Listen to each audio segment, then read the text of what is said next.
And Jabez prayed and said, oh. The Bible says we do not have a high priest who can not be touched with the feelings of our infirmities. And the Bible says he was made like one of them, and he might become a faithful and merciful high priest. Well, I've always known myself to be a very compassionate person. And then coming into ministry, and I realized that compassion is an inevitable tool for the miraculous.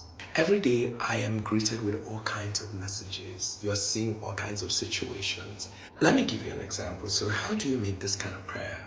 You see a woman who lost her husband, tried to remarry, loses the second one, and after everything tries to get married a third time, loses the third husband. What sense? How do you stand to pray for someone who's had the first child is autistic, second one is autistic, third one is autistic, and the fourth one is autistic? Now, these are the ones you know. Yes. These are the kind of people wake up in the morning and they discover they can't work. Wow. How do you, sincerely, except you're a professional, but if you're in touch with their pain, right? And if you're in touch with the way the people are feeling, you know, there are days I wish I can't feel that way, really. There are days when you're done and you come back home and you even cry 4 times, or maybe. People are struggling. People are going through a lot. It's a burden to do this. I want to see a world where the devil will not boast over people's life. I want to see that nobody is held down under the oppression of the enemy. I know I'm not called for everybody, but I know the people that I'm called for. And I cannot pretend that I don't know that I'm called for them.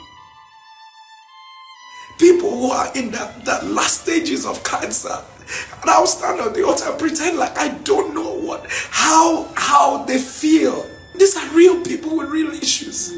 So if you've never known what it means to go 15 years, 20 years without a child, you don't know their pain. So don't let nobody sit back and say, oh, why is this? I am a man burdened. I wish I didn't have it.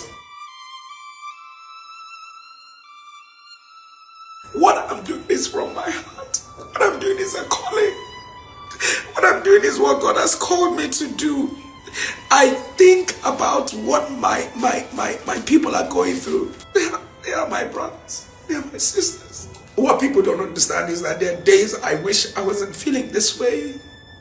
Even in my tiredness, when I go up in the night, the thing that jolts me up in the night is when I feel like, are you sleeping? And also people are going through this.